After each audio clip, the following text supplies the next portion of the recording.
Welcome film industry professionals, film buffs, and aspiring filmmakers. This is the Cinema Pathway Podcast presented by Paradoxical Films, and I'm your host, Michael Angelo Malachi. Guys, join us on a journey behind the camera, and most importantly, beyond what we know about cinema and the craft of filmmaking. So, sit down, grab your popcorn, drink your soda, and let's ride the cinema road together with Cinema Pathway.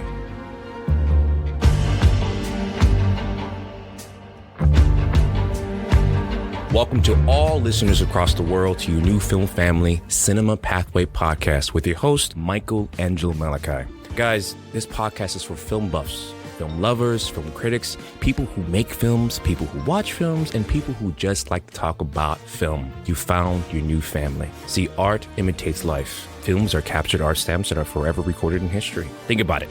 100 years from now, when many generations look back at your work, how will your work be remembered? And your point of view impact life and in possibly what allied entire culture? How do you wish to be remembered when it fades? And high positions of power, they fade, right? But your art can last decades, even centuries. Look at Vincent van Gogh, for example, whose artist lasted, 200 years and counting? In the minds of countless people. That's why film is so precious. Our first guest has made and is making his stamp in the film world by capturing the raw beauty of urban life, from its interesting highs to its gritty lows and everything in between.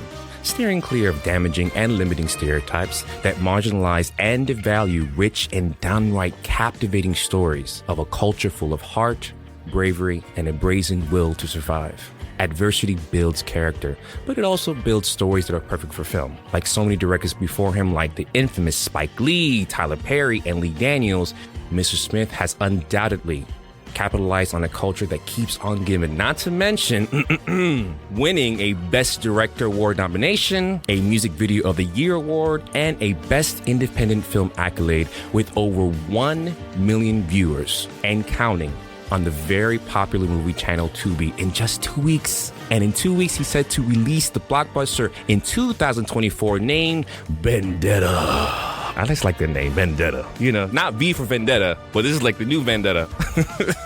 Starring Grammy Award-winning nominated, hopefully in the future award-winning, actor Ky-Mani Marley, Paul Campbell, and rising comedian Majah Hype. Not Maha Hype, it's Majah Hype. If you want some Majah Hype in the comedy world, go to Majah Hype. Now, Antwan, I have to ask, what was the moment that you realized that you wanted to do this professionally? Well, first, let me say thank you for having me on your show, Michael. It's a pleasure. It's an honor to be here and appreciate you guys, your crew, your team. Everything's been A1 professional. Thank you. But to answer your question, I'm in my 40s and I was born in the late 70s. And I knew I wanted to be a filmmaker, or at least I knew I was in love with cinema, probably from about 5 years old. And as far as being wanting to be a filmmaker, I think that love came when I was about 16, 17 years old, that I wanted to be a director.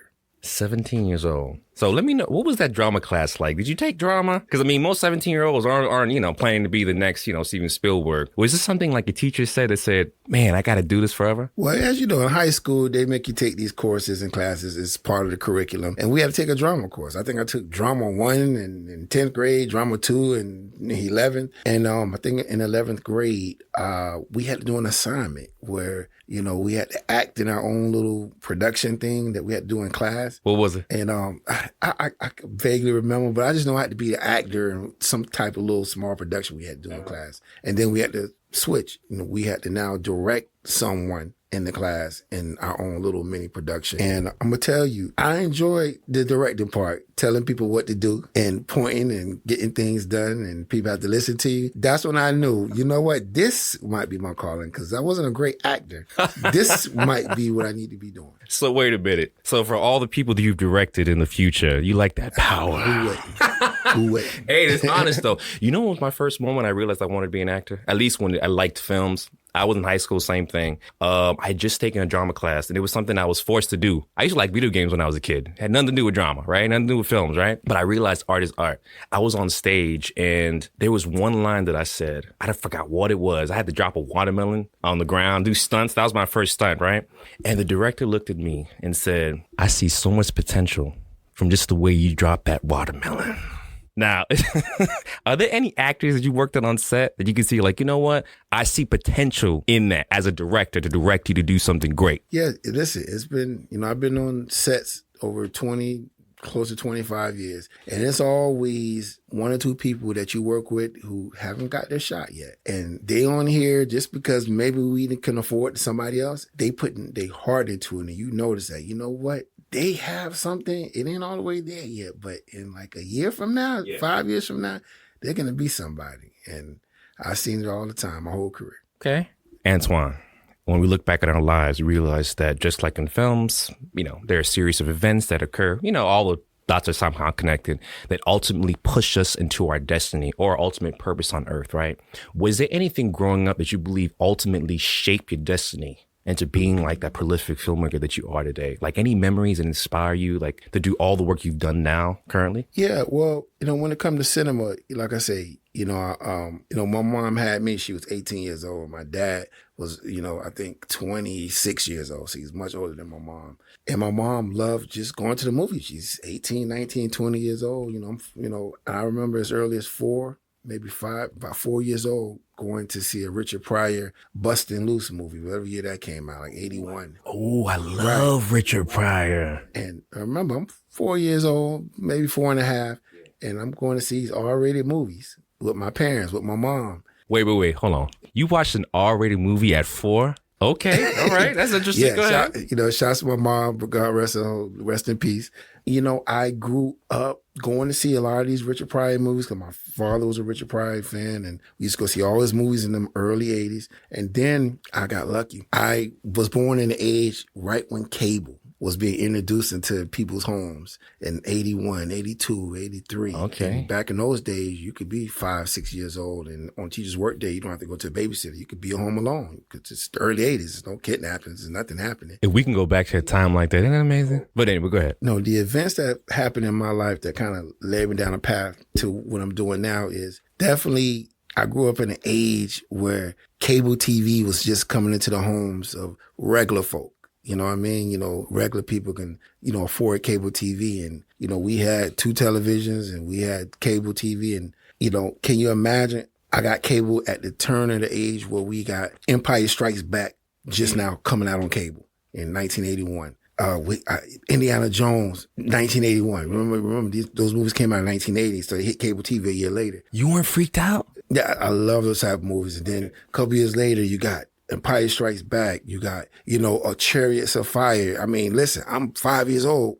I'm loving Chariots of Fire, and I just love the music. And I'm a big fan of movies like Arthur. I love the movie Arthur 1 and Arthur 2. This is what I'm watching at 5, 6, 7 years old when you could be home alone during those days. And what a time back then, huh? Tell me about it. And I'm soaking all these things up. And then, I'm born into an era where hip hop music started to come alive around 86, 87, 88. And that kind of influenced, me to be more conscious of my environment. And that led me to wanting to get into doing urban films, telling stories about where I come from, my neighborhood, and what I saw. Talking about hip hop music, I love Ice Cube, number one. For anyone who doesn't know who Ice Cube is, he's another prolific rapper from the urban jungle. He's just really good. But when I saw him acting for the first time, I was shocked. I was like, wow. It's not only what he puts on paper, but someone saw something beautiful. Someone captured his story and the millions of other people that follow him. Is that what kind of gave you the juice to make the movies that you do now? Because your movies are a lot about urban jungle into something beautiful to watch. Well, most people just, dismiss it and say, oh, it's just what it is. Is that what inspired you to do the movies you do now? Yeah, thank you for that. Basically, that's part of it. I get my storytelling and I get my visuals, not only from the directors that I grew up loving, like I say, the Spike Lees, the Keenan Ivory Wayans, Robert Townsend. A lot of people don't mention those last 2 directors I just mentioned, the only Spike Lees or whatever. But remember, I grew up in the golden age of hip hop. And I think the golden age of hip hop, they would say from this 1986 to, to whatever in the 90s. And I grew up in that age. So what that means is not only I'm getting cultural information pumped through my cassette tape, music videos start coming out around that time. That was Will Smith, that's right. I'm seeing Fresh Prince and Parents Don't Understand. And I'm seeing these rappers telling stories in their neighborhoods now. I'm starting to get a visual interpretation like, okay, that's how you can show people, going through what I see in my neighborhood today. And, I'm growing up in the age of Public Enemy, and they're showing bass heads running around and stuff. Okay, well, I see that. I see that around my grandmother's house, in the neighborhood. So when it's time for me to start doing my own films, I already had 10-year head start because in the late 80s, I was already seeing this on film. It's already registered. And I know how to tell that urban tale about drugs in the community because I saw an LL Cool J video in 1988, 89, all the way through the 90s. See, being a director is all about your point of view. Yep. I really believe that that's why everyone's story shouldn't be changed. You shouldn't change who you are. Just polish it up a little bit, go to school, so then you can cultivate what's in your mind into millions of people. Millions of viewers. I noticed that in a lot of your movies, like, Fade Away Goons, you love close-ups. Oh, yes. And you love third-person point of view. Yeah. I mean, what inspired you to just get in people's faces? You just like seeing the emotions and... Yes. I'm going to tell you a joke. You pay attention. You paid attention. Okay. And I'm glad you mentioned that. I do my homework. That's my style. And I'm going to tell you something before I really get into the reason why I capture those shots. A lot of my assistant directors throughout my movies, we're always running behind in my movies. There's always overtime. I got... my partner Isaac over there tell you. Listen, close-ups is what bring you into the story. I can have the craziest wide shot, but this is not a music video. I don't care about them necessarily how scenic it looks in this particular shot. If I got a close-up on you and you crying, you gonna feel it. If I take that same shot of you crying and I get just a wide shot, it's lost. I'm not pulled in. I see you crying, I feel bad. But if I got that close up on you and that teardrop coming down, that light over there just hitting just right, you're going to feel it. That's why a close up is everything. And I won't move on until I got it. I don't care if we 2 hours behind. Isaac can tell you, I don't care. I mean, have there been times where you have many hours doing one scene? Because I'll be honest with you, most people are not willing to be vulnerable like that and emotional like that, especially Emmett Smith and Cuzo. I was not expecting that out of him, right? But again, your movies, they break stereotypes. You humanize people that are usually dehumanized by the world and thrown away, right? As a director, how do you get an actor to be that vulnerable and that honest and that human on the spot? Does it take hours to coax it out of them? What do you say? How do you get into their head? That's a great question, brother. Each actor is different, but my experience, because unfortunately, I've a lot of movies I've got to work with actors that's acting for the first time. And like I say, that's a gift, and that's been a good thing and a bad thing, because that's also made my days on my shoots very long trying to coach these new actors. But a lot of these guys you have to pull the character out of them. What my method is, number one, if you work with an actor, whether he's acted or not acted before, if you're trying to get him to become a certain character, you have to put him in that element. So if I want my character to portray, somebody that's fearful or something, but in real life, this guy may be the biggest guy on the block. He's never been scared of nothing in his life. You have to give him an example of something that may have happened or may not have happened in his real life, but something that he's seen, and make him think about that moment. And then you rehearse it with him and get him as close to that point as you can to show that fearness. And then you roll camera. And like I say, sometimes, it may take a few takes, but you just have to tell your actor, don't act this character, become the character. Find something in your childhood, find something. Emotional recall, basically what they call it. To remind you of why you should be fearful in this scene. And like I say, it works most of the time. And I want to add, it's no exact science. I want to say this, because I know people who's going to watch this and try to take notes, and they may understand what I'm saying, they may not. It's no exact science, but I'm just giving you the basics of where to start from to pull that character out of your actor. Now, that's a little fun question for you. What kind of movie would the young you make? If the 5-year-old who watched, Empire Strikes Back and all that had with no money, no budget. There was no obstacles in the way. What kind of movie would you make, honestly? I'm going to tell you something. I grew up, like I say, watching a lot of comedies. I grew up on a lot of Richard Pryor movies in those early first 5-6 years of the 80s. I would probably the younger me would probably be making comedies. Like, I grew up, like I say, in the age of like those early 80 Richard Pryor movies that always made me laugh. And the younger me at that time, that's what attracted me to movies, the ones that make you laugh.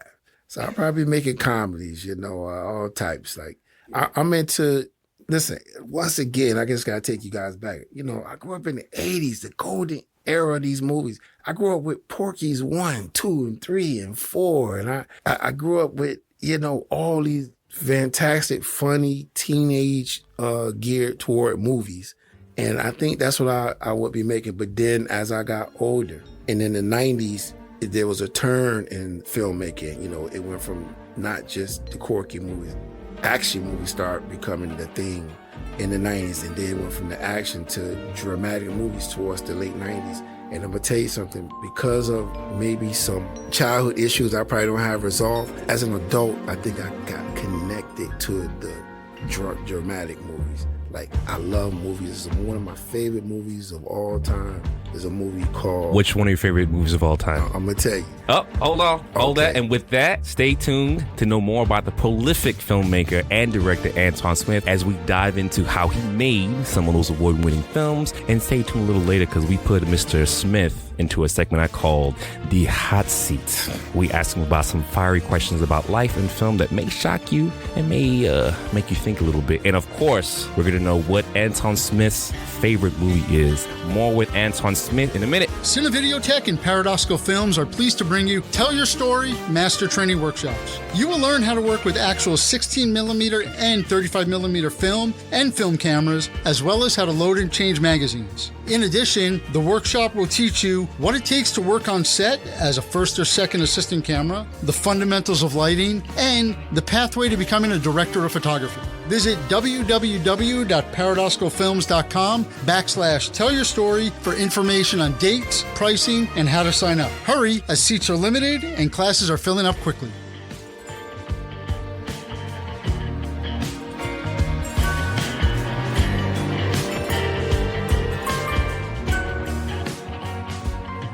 Welcome back, family. I am joined by prolific filmmaker Mr. Antwan Smith. Now, in 2012, Antwan earned a nomination for Best Director and actually won Best Independent Film at Best in Florida Awards for his masterpiece, Bloodline, The Sibling Rivalry.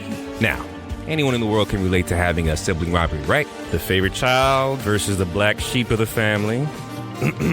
Or the one sibling that always seems to have it all together and says all the right things at all the right time, aka that guy. And if you're one of those people, stop it now. But my question to you is, have you ever seen or experienced sibling rivalry yourself that inspired you the film? No, actually, I grew up an only child, pretty much my whole adult life. My parents divorced when I was like 10 years old. But ironically, my mother, she moved away to Atlanta, Georgia. Many years later, probably towards her late 40s, she ended up having a daughter, which is my sister Angel. She's 25 years old now. And so, now the sibling rivalry part, like I said, I grew up only child, so I didn't have to worry about that. But now my sister, she's grown, she's 25, she has her opinions, and I love her to death. And, we don't always see eye to eye on everything, but most things. So can we loosely say that maybe this film had somewhat an inspiration with your beautiful sister Angel? Is that what we're saying? Well, at the time, she was just a little baby when we first did that film. But I've been around, I had a big family, so I've been around my family members all my life, and I've seen the sibling rivalries, amongst my family members. So, yeah. Okay. But what inspired you to get this work off the ground? Because this was your debut. This is like the world's first look into your mind of who you are. Was there like a pressure there? What was going through your mind? How that happened is, I graduated film school in 2001, and the people that came to me to direct that film was some early supporters of mine while I was in film school. My guy named Fence, he runs a company called Icons Music and Films here in Miami. Icons Music and Films. Yes. Okay. Mm-hmm. And in fact, they own Audio Vision Studios in North Miami. They own it now. And they wanted to do a movie about Miami. And they came up with this idea about these two brothers that has different fathers, and they end up getting split apart, as a young age, but then they meet each other years later, and one is on the right side of the law, and the other one's on the opposite side of the law. And that's what's the theme of the movie about these two. One is a cop, one is a drug dealer, and one has to take out the other. What are you going to do? So, but this was the original idea of my partner, one of my partner, Fence, and he just believed in me. I was young, coming out of school, early 20s. I went to an international fine arts college. The name later changed to Miami International University of Arts and Design. Okay, shout out. Yeah. Class of 2001. So that was his idea, and I'm going to tell you, it was a great concept. We shot that movie 2004, I believe, 2003, 2004, and it became a street classic. I mean, we sold a lot of DVDs and videotapes at the time. And that movie still that movie get talked about around the world. DVDs and videotapes. The youngins have forgot. Can you explain what a DVD is again? Oh, man. Yeah. DVD is that little circular thing used to come in a big square box. I've never seen one. I thought that, it's just back in the prehistoric ages, but, a film. But if you ever want to look back to old films, look for a DVD. DVD. Can you believe we've gotten to that age where now DVDs are considered classic? Listen, I joke with my partner Isaac about that all the time. Like, it's amazing. Like, DVD is considered obsolete now. Now, see, you got me thinking. All right, this is a little deeper question now. I'll throw you off a little bit, All right, we know that the major controversy of making films are tax exemptions, right? We just talked about earlier when you came in that Broward has finally left up of some of those tax exemptions to make movies here, and Miami has not. Now, if you think about it, Miami and Broward are pretty rivalries, right? They really are. They're part of the same coin. Sibling rivalries. They really are. Why do you think films, right, or why the tax incentives are not being taken as seriously in Miami, or at least taken for actors? And for some reason, places like Atlanta, New York, and LA are totally for it. Your producer made a great point. It's simple politics. You have a particular, and I'm not going to say it's a Democrat-Republican thing, but you have particular individuals that's in political power here who feel like tax incentives is not important. Why do you think so? Why do you think they're not important? I know why they're important. Right. Because when you're sitting in an office just on paper trying to make tax cuts and you feel like, well, giving money to filmmakers don't bring any benefit to our city, it's just they're uninformed. Because I'm going to tell you, for example, just on a lower level, how tax incentives will help a film like Cuzo. When we do a film like Cuzo for $60,000, no big deal, just $60,000. But for 2 weeks of work, I'm able to employ about 10, 15 guys. That have families. That when they had this employment, I get to employ them. And then when we're finished our little 10 days of shooting, I get to employ an editor for the next 3 months who has a family feed. Then I get to employ the sound guy, the music guy. I end up pulling permit. We had to pull permits for Cuzo. The city made money. I had to pull a permit. Thank you. And it's about 100 filmmakers, 200 filmmakers, just like me, doing the same thing. So you pull out your calculator and you add up what revenue we just brought to the city and to families in your district, and they won't never know that. And if you think it business-wise, right, the more films you make, the more attention comes to the city. Absolutely. The more attention comes to the city, the more tourism, the more people love it. I mean, look what Miami Vice did in the 80s for Miami. I mean, in the 80s, I'm real passionate about this because, I'm an actor myself, so I get it. I want this to come back. I want Miami, has beautiful weather, has beautiful landscapes, has so many different cultures of people. You have Haitians, you have Latinos, you have Caucasians, you have Asians, you have everything here. There's so much talent down here. That's why for your movie Cuzo or any movie you've made, you have a huge talent pool. It's like, throwing, darts at a wall. You can find beautiful talent here. And I just wish for the people, who those tax incentives, for some reason, those politicians are not taking them up, please think about it. This could be something beautiful, not only for your city, but for generations that come here. Absolutely. And I hope they're listening, I hope they're listening. Now, the award-winning director, Spike Lee. You know Spike Lee, right? Yeah, I heard of him. You heard of him? Yeah, of course. He has a beautiful way of depicting the often gritty and challenging ending of urban life, yet in a serious and colorful way. I mean, your style seems to complement him, but it's a little more fresh, a little more unique. What is your opinion on how urban life has been depicted in most films, what we've seen before, versus your own fresh take now? Great question. How urban life been depicted in films, like I said, I came up in the golden age of urban cinema in the late 80s, early, and throughout the 90s. And in those 80s and early 90s, Black folks were always depicted as gangsters, drug dealers. The females were hookers, prostitutes, and scammers and stuff like that. That's what come to see in urban cinema during that time, the late 80s and 90s. Nothing wrong with that. It is part of reality, but it's not the full reality. Absolutely. What I want to do is, I had my share of movies in an earlier career that was a shoot 'em up and drug dealing and had the half-dressed girls. But that's not the full story. So I was able later in my career to decide that, look, if I'm going to do an urban film, this is going to be the parameters. We're going to tell this story. And my story, which, like I say, Cuzo is the one that just got released this year. And I made a decision, like when I was approached to do that film, because it wasn't my brainchild. A friend of mine approached me to do it, and he wanted to invest in himself in his own movie. I hadn't even read the script. All I said was, look, does anybody get killed in this movie? No. Is we having cocaine being sold in this movie? No. Okay. Is there any prostitutes in this movie? No. I'm in. For all future film directors, here's your checklist for any urban movie, please. If you do not have this, okay, go ahead. Thank you.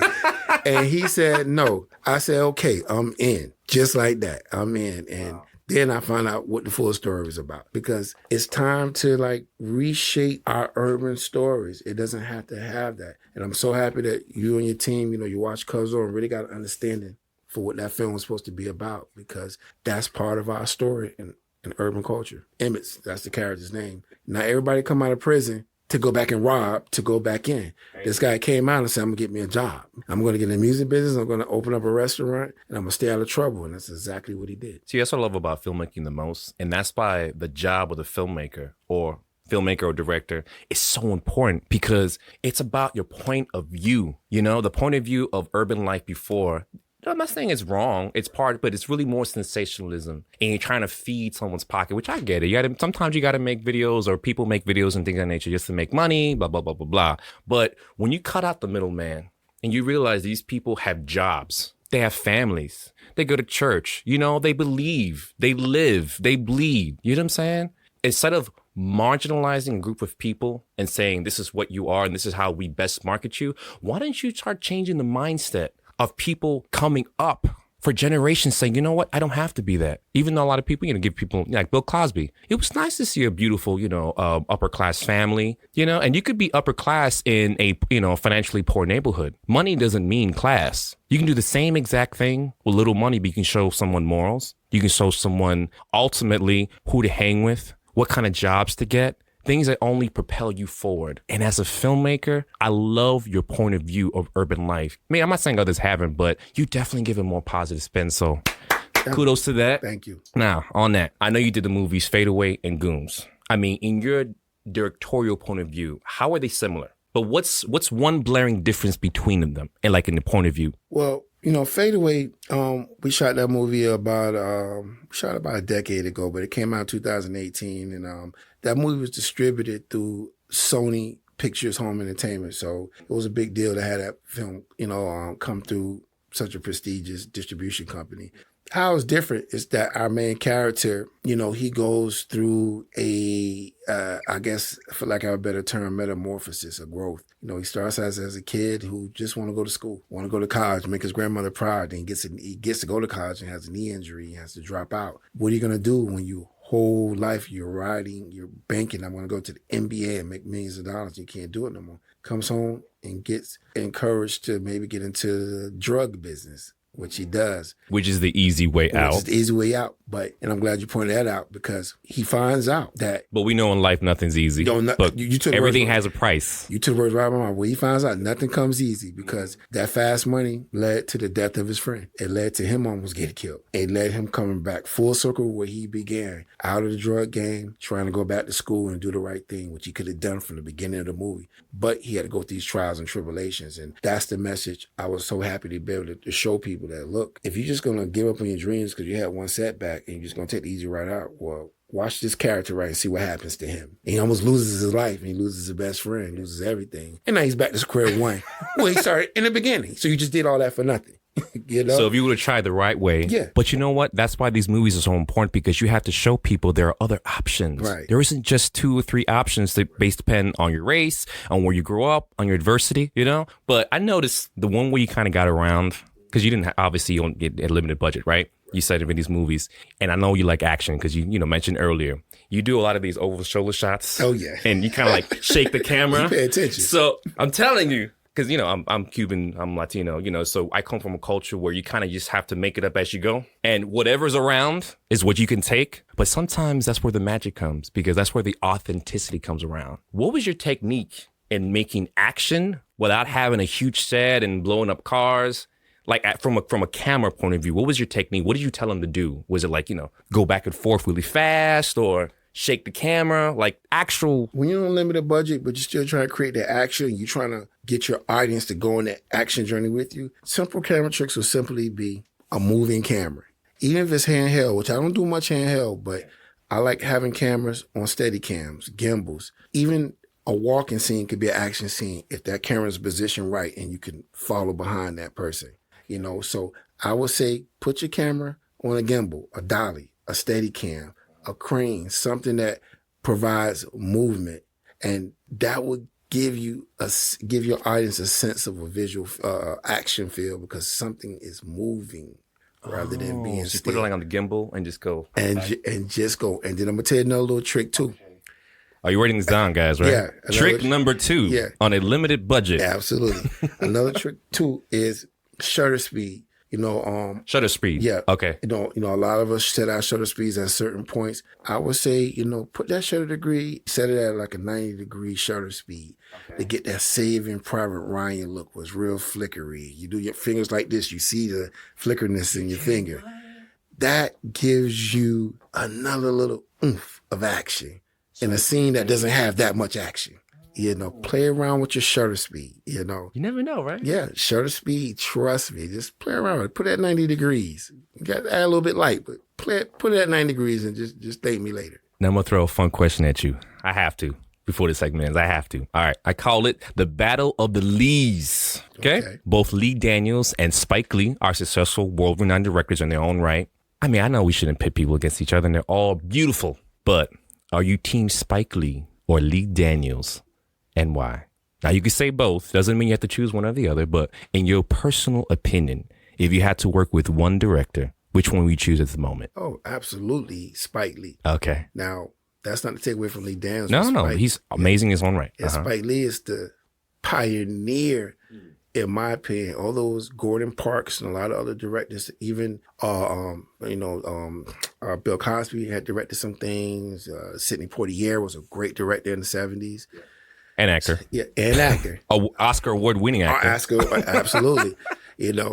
Spike Lee, what he did was, and that Lee Daniels is a child of, Spike Lee took all that knowledge from the Sidney Poitiers, the Gordon Parks, the Bill Cosby, when he was directing the Fat Albert and all that stuff in the 70s. He took all their stuff and he added style. He gave us the dolly shot where it looked like you're walking, but he's not walking. The down the street thing. Spike Lee created that. Did he use that shutter speed thing? You think he used it? I never seen him use the shutter speed thing, but he created moving shots, new moving shots I had never seen in my life. He also used loomer cranes. Loomer cranes is now, they're called techno cranes now. The big cranes that got the arms that extend out, and they can retract back into themselves. It's a shot in Do the Right Thing that was shot in 1988, came out in 89, where he takes a shot that's outside of a Brooklyn brownstone and it goes through the window, through the house, through somebody's bedroom where we see Ossie Davis laying in bed, burning up from the summer weather. Could you imagine what those people felt like? I know, having that. I've never seen that in the history of my life. Like a camera go outside through somebody's window, through their living room, into their bedroom in one shot. I didn't see that in the 70s. I didn't see that in a Sidney Poitier movie or Bill Cosby movie. I seen that in a Spike Lee movie. Okay. And I've seen people like Lee Daniels take that knowledge and manifest it and turn it into something else, but Spike Lee did it first, so that's why he's my choice. All right, Mr. Spike Lee, if you want to work with Antwan Smith, the prolific filmmaker, we would love to have you on this show and work with beautiful movies with Mr. Antwan. So, but let me say this from in the road. one 30-second Spike Lee story. I had the opportunity to finally meet him in like 2002 at the Improv Comedy Show in Coconut Grove. And I'm going to tell you something. He broke my heart a little bit. I meet him at the comedy show. I'm there filming something for, at the time, we filmed a comedian to be a skit on one of Trick Daddy's early albums in the early 2000s. So I'm there at the Improv. Chris Rock is there. Spike Lee is there. Spike Lee's in town shooting something around that time, just 2002. In Miami, he's here shooting something, a part of documentary, something. And after the show, he's my hero. This is the guy I'm doing film because of this guy. I go meet him, and he totally blows me off. Yeah, no, I try to shake his hand.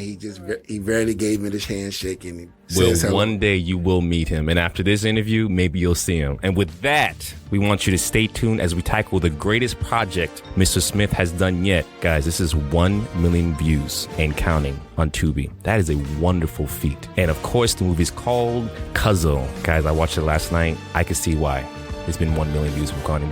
Back with Mr. Antwan Smith, who look like he's ready for part 3. You ready for part 3? See you guys later. I'm ready. We would like to take a moment to thank our partners who help make this podcast possible. Cinevideotech, who has been providing filmmaking equipment, training, and services to the film industry both inside and outside the United States since 1968. M2 Films, who provides directing, writing, and assistant director services. ComTV, who offers consulting and production services for a wide range of entertainment, marketing, advertising, and commercial projects.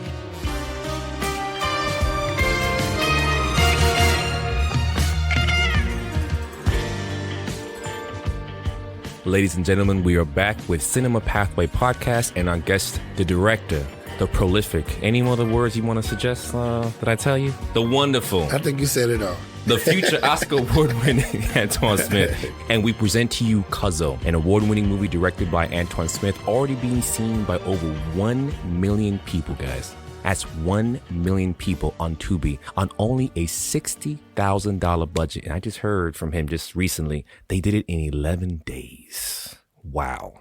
I mean, for all of those who think they need money and connections are the only ways to make good work, apparently Mr. Antwan here has a different story to tell. This is very similar to the Oscar award-winning movie made here in Florida, Moonlight. You know Moonlight, right? Yeah, of course. Which also had like a shoestring budget, but they had a lot of heart and a phenomenal story. The phenomenal success of the film proved that with a fantastic, good, and unique story with a deep, heartfelt message and dedicated cast and dedicated director, hint, hint, Mr. Antwan Smith, history can be made. Now, what is the most challenging scene to do in that entire movie? I think one of the hardest scenes we had was the finale scene. And I'm going to tell you why. The finale scene was also the day that we had award-winning actor Glenn Plummer. You guys, we had Glenn Plummer in that scene. Plummer? Yeah, we Glenn played. Plummer? Yeah. If you guys don't know who Glenn Plummer is, just Google him. He was in Colors. If you remember the iconic scene in the film Colors, directed by Dennis Hopper, Glenn Plummer is fighting Sean Penn on Venice Beach. They're in a restaurant. They're fighting. They're on top of stoves and everything. That's the iconic Glenn Plummer. See, that's your action, see? That's the action stuff you like from a kid? Absolutely. It's coming back. I always tell you. Yeah. And I'm going to tell you something before I get to Cuzo. Yeah. You know, like I said, in 1987, I'm probably 10 years old. And I would never thought in the history of my life I'll be working with that guy on the movie channel on cable. We'll get ready for more. Yeah, decades later. But Cuzo. But we shot all his scenes, which he had a couple of scenes in the movie, and we shot the finale scene all in the same day. We're talking about at least a 15-hour day. And then that's shooting. And then you still got to wrap. That's another hour and a half. So that was like one of the longest, most difficult days. And what's so iconic about that situation is because the finale scene, which you and I have been talking about off camera today, is basically everything you see in that finale scene is really one take because I'm 13 hours in. Was some of that stuff ad-lib? And that's going to lead me to some of the lines being ad-lib, which is an iconic line you and I have been talking about, which I'll let you bring up. Can I read some of them? Yeah, go ahead. All right, guys, just listen. Either we're going to kill each other or work together. I spent 5 years trying to kill you. I also spent the second 5 years learning how to forgive you. I don't want to be friends with you, but I do forgive you. And then this is when the antagonist, the protagonist is Emmitt Smith, the antagonist is, the guy he's going against. He leaves. He goes to his car. And instead of having those cliches like we see in all those urban movies, including Spike Lee, hey, nothing wrong with that. Just saying, this is the truth. You either have a big shootout, or, he kills somebody, or he curses him out, or some kind of big dramatic blah, blah, blah. Instead, and all he says is, he looks him straight in the eye and says, stay up. What a message it is to our young people, to people in general. So whenever you're having a discussion with somebody, doesn't mean you have to be their friend. Doesn't mean you have to agree. You know how many murders, how many disputes, how many people wouldn't be filled in those jails right now if they just took 5 seconds and said, you know what? We agree to disagree. I mean, we have wars all over the world. We all know what they are. Middle East, we all know what's going on, right? But even if those countries said the same thing, I don't agree in your religion. I don't agree the way you grew up. I'm not going to allow you to tell me or dictate what my life should be, right? Because everybody has their own convictions. Everybody has their own moral ground. But we agree to disagree, walk away, but I still wish the best for you. Stay up. What was that scene like, the film? Listen, like I say, although we was under incredible shooting pressure, time pressure to shoot that scene, remember, rehearsals is a big part of my productions. I don't care how small the movie is, how big it is. We're going to rehearse. And practice makes perfect. Practice makes perfect. So we rehearsed that, and while we were going throughout our day, Mike and Dennis, and if you guys haven't seen the movie, Dennis, who plays the antagonist, Tommy, he played in. He's been on TV half his life, but he's played in the Notorious B.I.G. movie back in 2009 that did very well at the box office. He's on TV shows on BET, including the Family Business, and so many shows he's been a part of. And watching them two on screen together, because Dennis is obviously the veteran of the two actors. This is Mike's first film. Dennis has been in, $100 million films. And watch them two kind of knock this thing out in 1 or 2 takes, and for some lines to be ad-libbed, and for Dennis to receive that line and know exactly what his beats are to respond to that. It was a good thing to see. How did it challenge your directing skills? Because it's like this. As much as it challenged my directing skills as far as technique goes, not direction. Because these guys got some directions. Dude, we've been rehearsing. You guys are having a conflict here. We know the story. And you know the story. We felt emotional recall. But what were the techniques? But my thing is this. Sometimes, my style, because we talked about it earlier. I want to get my wide. I want to get my medium. I want to get my close. I want to get my Spike Lee shots. But in a scene like that... Oh, Spike Lee shots now. Right. Okay, go ahead. But in a scene like that was heavily emotional and tension. I can't get it, but I choose not to, because it's just moments in a wide shot where Mike is not going to respond the same if I cut camera and try to do some kind of fancy low angle shot. Just not going to be the same. So I let it play out. And then I have to make a decision. Well, he just did it great in his wide shot. He's probably only got one more in him to give me that emotion. And of course, I was right, because the shot that you and I have been talking about, he gives the line, Mike says, hey, I spent the first 5 years trying to figure out how I'm going to kill you, and the last 5 years trying to figure it. I decided that I'm not going to get a true close-up because I just don't have the time. I'm going to do a little something over the shoulder of Dennis, a little dirty to frame, put the camera over Dennis' shoulder, and capture Mike so the audience feel like they're Dennis. Because by putting the camera over Dennis' shoulder, we become Dennis. Mike is talking to us. So like the Spike Lee 90. So to speak. And then we still... Copyright. Right. And we still got that medium shot of Mike, medium close shot of Mike. So I got both of best worlds a little bit going on. And sure enough, he hit the line that you and I have been repeating, throughout this show. And it worked. So those are the decisions you have to make. Sometimes you got to know when to pull back from your stylistic desires. See, the reason why I think veteran actors, of course, we give the veteran actors their flowers. But to me, especially on set, I would treat everyone equally, because ultimately we're human beings. And it doesn't matter how many years you've gone to school, doesn't matter how many skills you've acquired throughout your life. Emotional recall is emotional recall. And I'm sure that guaranteed they both have had that moment in their life play out in so many different ways, but probably played out in the wrong way. Oh, absolutely. Who haven't tried to walk away from a fight in real life, See, it pains me to say this, but I'm torn between having compassion for an ex-convict, which is Emmett, right? That wants to redeem their life and start anew, versus forgiving them for all the pain their crimes caused, right? I mean, especially if you're the victim of their crimes directly. I mean, we've seen some really bad crimes, right? Murder, rape, things of that nature. I mean, this gets deep. And when it affects you, it's a different story. Everyone talks forgiveness, but when it comes to their family and their camp, it's a different story, right? Emmett Brown was a prominent figure in your movie Cuzo, and he returns to society seeking redemption. As a director, walk me through the process of creating compassion for a character who was essentially a bad guy into somebody the viewer roots for. Very good question. That's tough. Very good question. Cuzo was initially, our first draft of Cuzo was written by a good friend of mine named Max Gabriel. You know, he's a great urban story writer. Max Gabriel. Max Gabriel. Okay. He's right here in Miami. He wrote the first draft for Cuzo. I came in and did the second and third drafts on my own. I added about 20 pages to his script. One of the scenes I thought was important is what you just said. I want to make sure I humanize Mike and make sure the audience know that he is a changed man and believe it. There's a scene that Max originally wrote that I just came and fixed up a little bit where Emmett comes home to start his music career and to start a restaurant. Well, then his antagonist, Tommy, his goons break into the recording studio where he's recording his music and when he's not there, and they steal the hard drives with all his recorded music. Now, in real life, you're going to go, Michael, you're going to go grab your gun and you're going to go get your music back.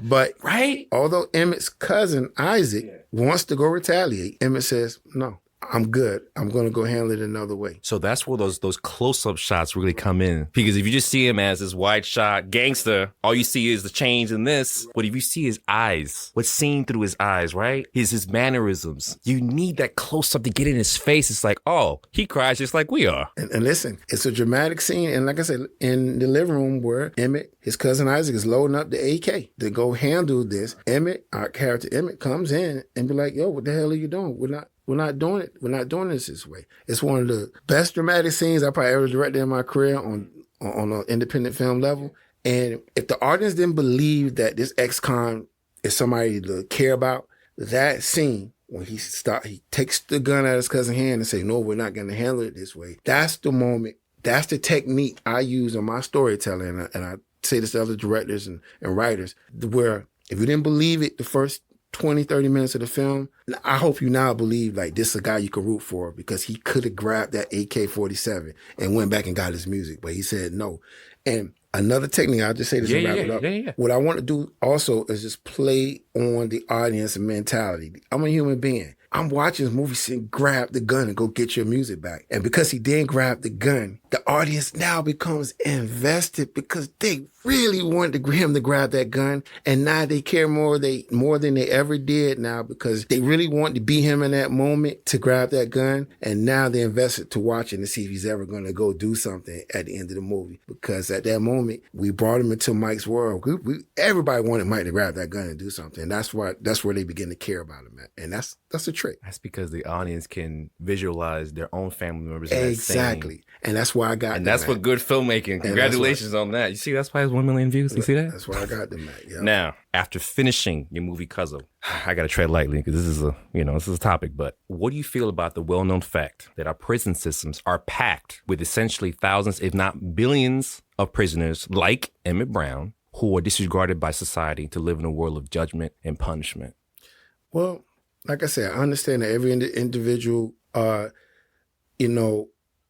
aren't angels. And some people that are in prison supposed to be in prison. The fact that, people like Emmett Brown in the movie, it's a dozen, it's thousands of them in the prison system, don't always sit well with me because I know part of that's because prisons become a business now. And sometimes it's good business to lock up as many people as you can. Can you repeat that again? Oh, prisons have become a business. A business. Okay. Yeah, a business. Like you go into a grocery store, it's a business. Did you hear that? Yeah. Okay, go ahead. And so I know it's a great percentage in there that's in there not because they did the most horrific crime. They in there because the books say they need to be in there. And of course, that will never sit right with me. And I think that's why Cuzo hit with so many millions of people. Honestly, that's the reason why it's 1 million, because they can see this is the real life man that they can root for. The beautiful thing about Emmett Smith that you put was that he's not, what's the word? I don't want to say bougie, but he's not bougie. He speaks like people of our neighborhood. He has the same mentality. You didn't put the movie spin on it. I don't like characters when they're brought out of their element. Kind of like when you gentrify a neighborhood. You didn't gentrify. You kept them exactly. And the entire movie, I was like, wow, I could really see this in Miami now. I mean, there's one scene where, the number 9, you start. Okay, that got me. I mean, come on. you getting out of prison, and you either have take a limo home in style, right? Keep your image up, blah, blah, blah. Or take the number 9, your old neighborhood, who you are versus your future. If you had that choice, which one would you take? And you just came out straight out of prison. You know, now, what would I choose? Yeah. Would you choose keeping it real, quote unquote, right? Or going in style? My thing is this, in the neighborhoods I grew up at, we all conditioned. Mm-hmm. If some stranger show up to you with, a nice ride and tell you to get in, we automatically say, oh, that's the police right there. So me, I have to give my answer. I might just get on that bus because I've been conditioned, my whole childhood. But that's honest. Yeah. That might be the police. I'm going to get that number 9. You see, it's all about your point of view. And if you didn't have a very specific point of view, I don't know any film director who has kept it that honest and true to their original neighborhood. So kudos to that. Now, have you ever thought about making a documentary about the prisons, about millions of prisoners who come out? Making like a special, there's like 5 or 6 prisoners. You can choose whoever you like, different cultures, different experiences, and what their life is like fresh out of prison. And how would you shoot that as a director? Because I know documentaries are different than movies, than scripted movies. Yeah, I haven't thought about making a documentary, about, the prison system or the activities that are going in the prison, because I'm going to tell you something, my style has always been about telling what's going on here in the streets, what's really happening. That's what my films really has been about. And I think that might be, one of the best tools is telling what's going on out here so that person doesn't end up, in prison. I don't have to do a documentary about it. But if I was to ever do that, I would love to dive into the psyche of a prisoner. That's what my documentary would be about, the psyche. Not the day-to-day activities. Oh, you wake up, you cooking, you sending kites and messages through the toilet and all that. My thing is about what's it like to be waking up at 5 a.m., have this brick sandwich as breakfast, and to hang out in the yard with guys on that side who want to kill you. Guys on that side who want to kill you. That's a racist. Okay. And what is that life like, and what it does on your mental health? That's what my documentary would be about. What kind of shots would you have? What kind of tricks and shots would you have? Would it be third person, first person? Would it be we called it the Spike Lee 90? What would be your choice as a director? For my documentary film, we have to shoot it raw. When I mean by raw, this is a little bit of handheld. Like, I wouldn't put this on dollies and steady cams and tripods. You gotta have that fluent handheld style for a story like that. Oh, so you think the different shots actually change the intent of the character or the intent of the scene? Absolutely. I mean, listen, if I sit down and shoot a scene with you and it's nice and clean, we're on tripods and stuff like that, and we're having a regular conversation, it's going to feel different. If I start doing some handheld stuff and moving around, I'm going to get a different feel from it. I'm going to get a more, grittier feel. And it's going to provoke a different emotion inside of me, inside of my mind, visualizing that. And that's why, I think a handheld style offers that. You know what I mean? So you ready for the next segment? Are you ready? Absolutely. Are you ready for the hot seat? Oh, yeah. Are you ready to talk about Vendetta? Oh, let's do it. Well, we have to, because you have 3 major hitters.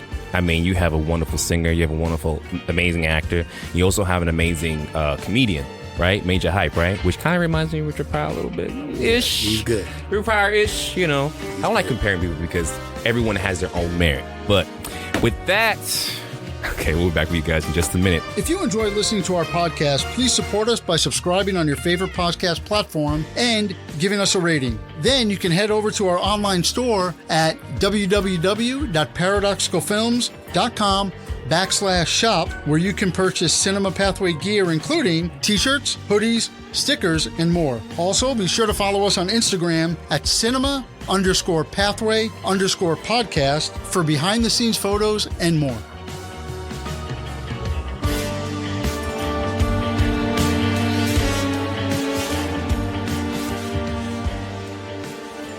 Welcome back, film family, to the concluding chapter of today's episode of Cinema Pathway Podcast with our guest, the prolific filmmaker, Mr. Antwan Smith. Now, Antwan, we must talk about your highly anticipated latest up-and-coming project, Vendetta. Not V for Vendetta, that's another movie. This is Vendetta in 2024, starring Grammy-nominated artist-actor Ky-Mani Marley, Paul Campbell, and Comedian Majah Hype. Now, is Comedian Majah Hype worth all the hype like his name? Oh, excuse me. Trust me. He got you choked up, huh? Yeah, that's how good he is. Exactly. I'm going to tell you something. Majah Hype is, a world-renowned comedian. He's not just famous in the United States. He's famous outside the United States. And I'm going to tell you something. He really did a great job playing a... what's the nickname? Muscle Man. Not Muscle Man, but he came in playing an enforcer. Oh. And he did a great Majah job. Hype the enforcer. Yeah. And he's a comedian. And trust me, he's scary as heck in this movie. What do you think he's going to bring to this? I'm going to tell you something. Or what has he already brought to it? I'm going to tell you something. He just, like I say, he just brought the authenticity of just playing the role that he played. Like I say, he came in as someone that's helping his friend get their brother back, and he was the gunman. And the good thing about it is, like, he just wasn't some guy holding a gun. He really brought the character to life. Like, he embodied who that character's supposed to be. And man, you love your tough characters. Oh man, you're a tough character guy. Again, this goes back to the 80s. Oh yeah, it's amazing what our psyche picks up. Yeah, that's why I keep saying that every time we do a film, anytime we sing, anytime we do any kind of art, it's a reflection of what's inside in our minds. Obviously, we're not exactly that person, but it's what influenced us in the future. See, if I made movies, honestly, because I'm a hopeless romantic, mine would probably be, very romantic. Oh, it's nice. But I also love those action movies, those adventure things. So if you had the budget to make any kind of movie, other than Vendetta, right? What kind of movie? If you had the dream project, you can hire anybody. What kind of movie would you make? Oh, that's a good question. Yeah. Remember, you have all the connections in the world. Anybody. Anywhere, what would you do? Oh, I would make another Star Wars movie. That's my dream project. But what's your take on Star Wars? Would it be urban Star Wars? Good question. It would be a throwback to the Star Wars I grew up watching, which is episode 4, 5, and 6, of the 80s. It would be something that takes us back there. Maybe we see another a dimension of the galaxy in that universe, and we see these new characters, these up and comer pilots and fighters and of the rebellion. A rebellion, okay. So this is another rebellion resolve movie. Absolutely, But like I said, it would be more action. It wouldn't be just more talking and chasing and looking for planets. It'd be some more hand-to-hand combat and just, and then one thing I've always loved about some of the Star Wars movies, and one thing I've always loved about the early Rocky movies, is even in the middle of an action movie, it's good to have some character, some good character development, good character moments. You watch Empire Strikes Back, it's laser fights and stuff, but Luke finds out who his father is. Luke. Yeah, Luke. I am your father. Right. Han Solo and Leia kiss for the first time. Who would be your Han Solo and Leia? Who would you cast? I'm gonna tell you something. Anybody. I'm a big fan. My Luke Skywalker, I'm gonna tell you my Luke Skywalker is. I'm a big fan of Denzel's son. Oh, yeah. I thought you were going to say Denzel Washington. No, not Denzel Washington. No, that's that's you want someone younger. Gotcha. Yeah, Denzel's son is. But he's still amazing. John David Washington. He's a great young actor. Son of the great Denzel Washington. He's one of my dream actors. That's my Luke Skywalker. Wow. In my Star Wars. Okay, who will be your Leia? Come on now, anybody. You can't go wrong. My Leia. Yeah. I don't know. You can't go wrong with, Megan Good or something. Oh, okay. How would you direct that scene? As a director, would you use the same over-the-shoulder shot, or would you make it a little bit more wide angle now that it's an action film? You have the budget for it. Okay. Yeah. Remember, although I'm a big action fan, I'm also... Like, would money change your style? Right. Money would change my style because I know what sells movies. Well, maybe not now thanks to Marvel. I was going to say what sells films is character-driven. Plots in there, but you know, Marvel is just showed us you don't need to fall in love with the characters. Just look at all these big green screen shots. Yeah. But I definitely will stick with my close-ups and my over the shoulders because I want to pull you into my characters. Because if I this and here's some advice for my filmmakers out there. Please. You've seen Star Wars 100 times, so if I come with a new Star Wars, you probably think it's gonna be another Star Wars. But what's gonna make you come watch my 3 Star Wars films, my 7, 8, and 9, is I'm going to make you fall in love with the characters. So you're not necessarily coming to see the lightsabers and the Millennium Falcon. You're coming to see, are these two going to kiss on this episode? Excuse me, on this film? Is my favorite character going to die who I fell in love with on the last movie? Yeah. You know, that's my formula. I mean, they're not exclusive of each other, right? But do you favor heavy character development or heavy story? Because many times in most movies, you either have one or the other. Right. I mean, there's so many movies out there where it's like, the story was nice, but I fell in love with the characters. Or, the characters are okay, but I fell in love with that story. Wow, where did they get that story from? I want to make sure I don't contradict what I say. Because like I said, I'm a character-driven director. But I mean, both are equally important. Yeah, both are equally important. Yeah. But I do want you to fall in love with the story. I think good characters is going to make you appreciate my story more. Yeah. But a good story is going to make you enjoy the entire experience. Ooh, that's my formula. Okay. And I hope I didn't confuse anybody because I didn't want to contradict myself. So is Vendetta more story driven or character development driven? Vendetta is more story driven. Yeah. What's the story? Story story time. Yeah, this is promo time. Basically, in a nutshell, this is the Jamaican version of Taken. Oh, Jamaican version of Jamaican Taken. Jamaican Taken. But all jokes aside, this movie was executive produced by Ky-Mani Marley, also which is son of Bob Marley. This also was written by Ky-Mani Marley as well. Oh, it was written by him. Yeah, written by him. This is his first screenplay, although he's been an actor for years. Yeah. He's been a writer of music his whole life. Yeah. This is his first official screenplay. He did a great job. And although in our movie we have very interesting characters, we don't spend a lot of time on making you fall in love with Ky-Mani's character or fall in love with his antagonist. We want you to go on this journey with us, like in the movie Taken, of how many guys is he going to kill to get his brother back who was kidnapped? And that was our goal. This one wasn't supposed to be character driven. We want you to feel sorry for Ky-Mani because his brothers got taken. Yeah. Because they were really trying to get him, but they got his brother instead. We created that moment. So I got what I wanted. How does the Jamaican, is it set in Jamaica or where's it set? We shot it right here in Miami. But the characters are mostly Jamaican. So it's really more like Caribbean influence. Yes. How does that change the development of the story? Because I noticed that, for example, I'm Afro-Caribbean myself, right. We can be very joyful. Music is a huge deal, especially in the Afro-Caribbean, anything Caribbean. When you go to a restaurant, when you go to a store, the music is kind of what entices you. Is that why you hired the Ky-Mani Marley in the first place, other than his being a story, is that he can do an amazing soundtrack? Well, this is the thing. This was Ky-Mani's movie. He actually recruited me. So this is like he's an executive producer on it. Okay. And my thing is, he came and sought out me, and like I already had knew him from, me and him had known each other over 15 years at the time. He came to me about the movie idea.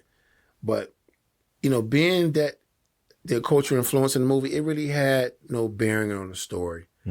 Ky-Mani just happened to be Jamaican, and he got his Jamaican buddies in this movie. This movie could have been told by, the Asian culture. It could have been a Haitian story. It could have been, but this particular time, it just happened to be a Jamaican character-driven movie. Okay. Dun, dun, dun. We have come to the portion of the hot seat because I want to know exactly what these characters and these people were on set. So are you ready? Yeah, absolutely. The hot seat is basically a segment where we answer some or ask some fiery questions that are somewhat controversial, but will really make you think as a film director. Are you ready? Ready. Hot seat. We have no sound effects, so I have to be sound effect. Hot seat. Okay. Question number 1. What is the most annoying thing most actors do on set?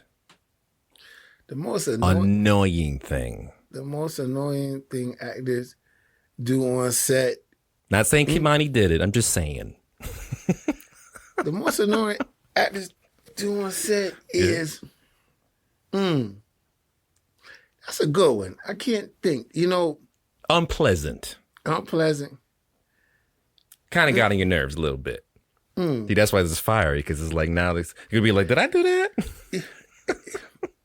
Just to give you something on top of my head. Yeah. Sometimes you get actors after I've said I think it's great, they're asking they do it one more time.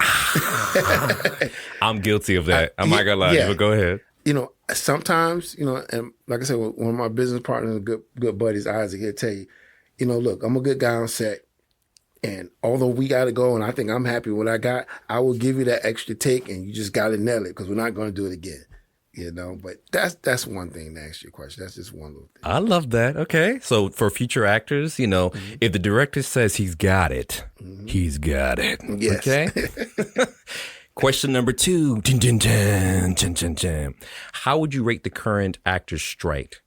1 being not necessary. I don't know what they're talking about. It's a little overrated. And 10 being completely valid. And this should have happened years ago. And why?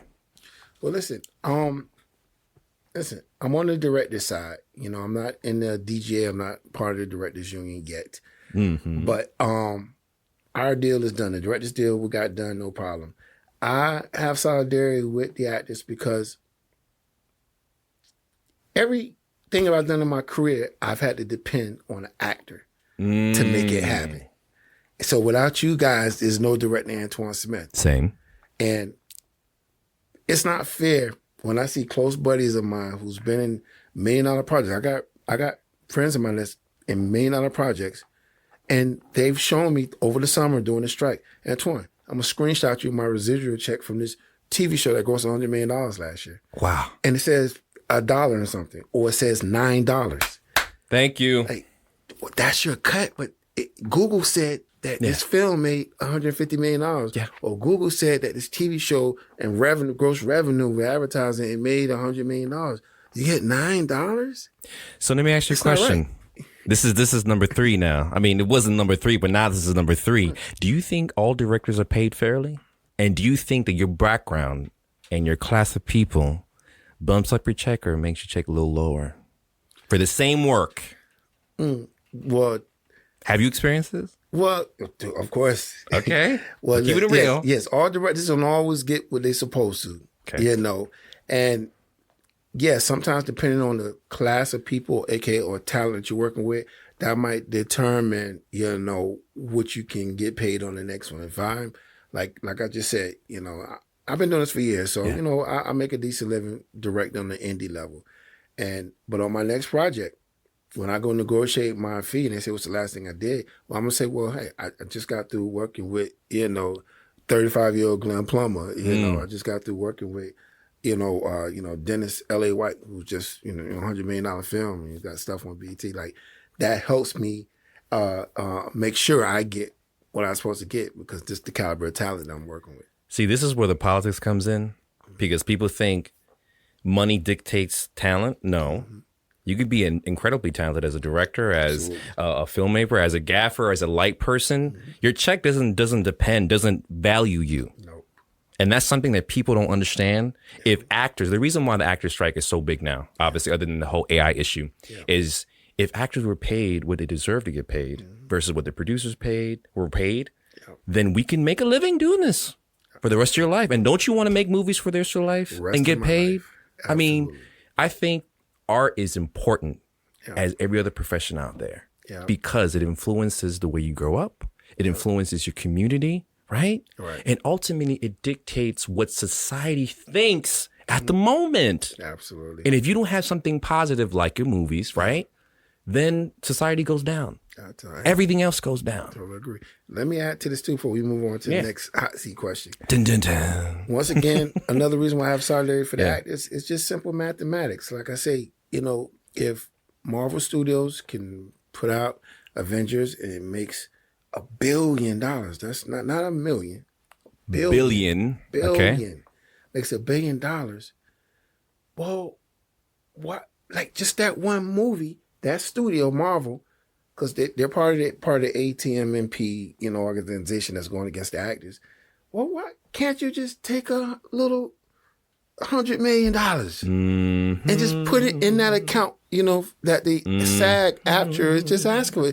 That's just one studio. Just take that $100 million. You still got $900 million gross worldwide in your Marvel bank account. Yeah. And that's before you give it to the streaming companies. Well, I'm going to still watch it again. I already paid $15 to watch it and got you the $900 million. Thank you. Now I'm going to pay again. Come on. To stream it, in HD. And you're going to make another $300-400 million off streams. Long story short, director, actor, gaffer, light person, pay the people. Yeah. Please. We're doing a service just like you. Yeah. So you understand my frustration. It's kind of like in the movie Cuzo, right? Oh, absolutely. Because just because he was an inmate and he came out of jail, right? Oh, I'm going to lowball you. Why? For the same job. Thank you. So that's my stance. That's my soapbox. But anyway. Yeah. Dun, number 4. Do you think the controversial Oscars blackout, right? Mm-hmm. We all know about that. Right. Do you think the situation has improved? Or do you think that things are just the same? Well, listen. It can be quick answers. Yeah, real quick. It has improved to a certain extent. Like, look, I see my peers,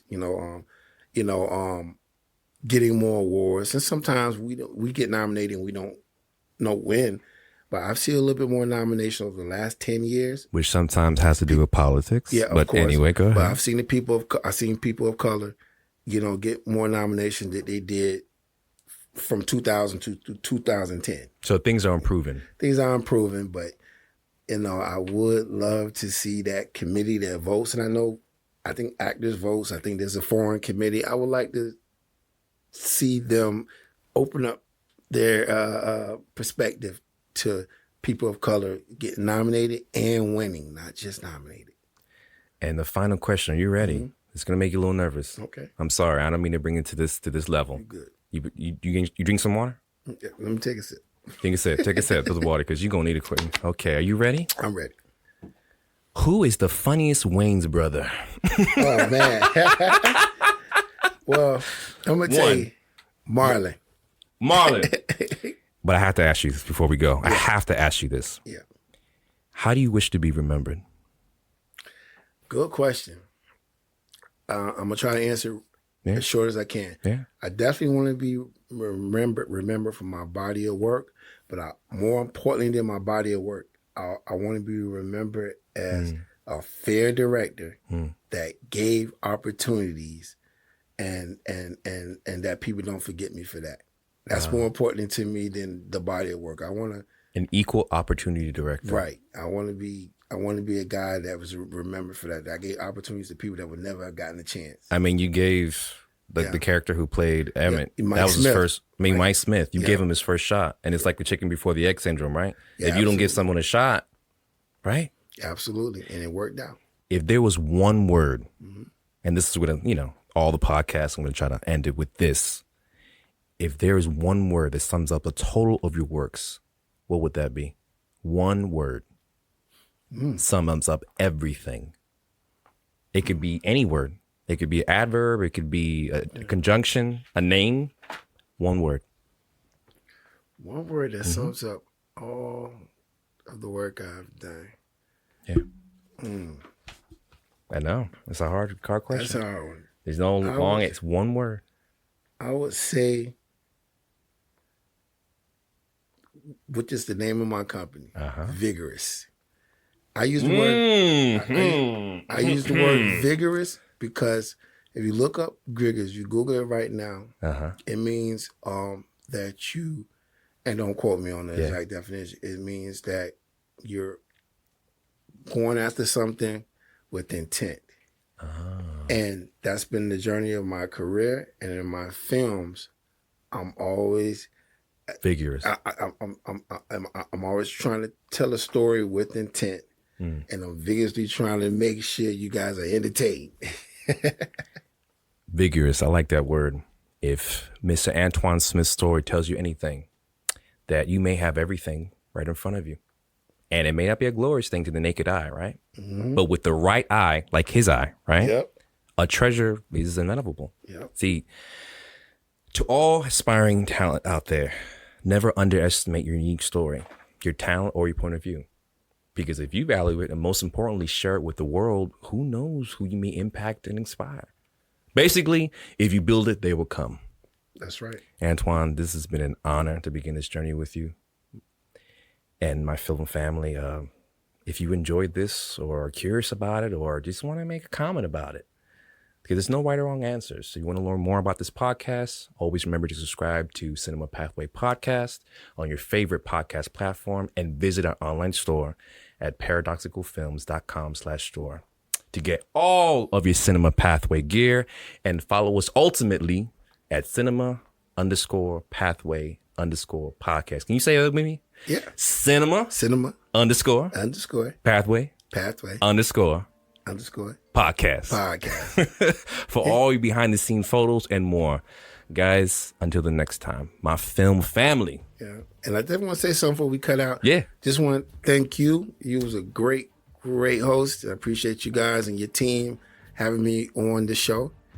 And definitely, I recommend any filmmaker, any technician, maybe even up and coming actors. You guys should definitely tap in with them, follow them on Instagram, Facebook, all social media platforms, and come up on this show. And I'm going to tell you something. Always, keep your doors open to the up and comers. I've been around for years. I established myself. But you never know who's going to walk through this door, and like I say, 10 years from now, and they're going to be something. So always keep your doors open to the up-and-comers, and because they may be hiring you in 5 years. So, and again, it's what? Cinema_pathway_podcast. That's right. To God be the glory, guys. See you next time. Wait. Antwan. And follow me on all platforms. Yes, please. How do we follow Mr. Antwan? Oh, yeah. Instagram, Director Antwan Smith. Twitter, Antwan Smith 305, and Facebook, Antwan D. Smith. Antwan D. Smith. Antwan is ANTWAN. Smith is SMITH. Until next time. To our listeners, thank you again for joining us in the Cinema Pathway Podcast today. I'm your host, Michael Angel Malachi. Our director is Miguel Miller. Our producer is the lovely Juliet Ason. And our associate producer is Victor Hugo Pereira. The executive producer and editor is Freddie R. Rodriguez. This was a presentation by Paradoxical Films. And please visit our website at www.paradoxicalfilms.com. Again, that's www.paradoxicalfilms.com for more information about today's podcast.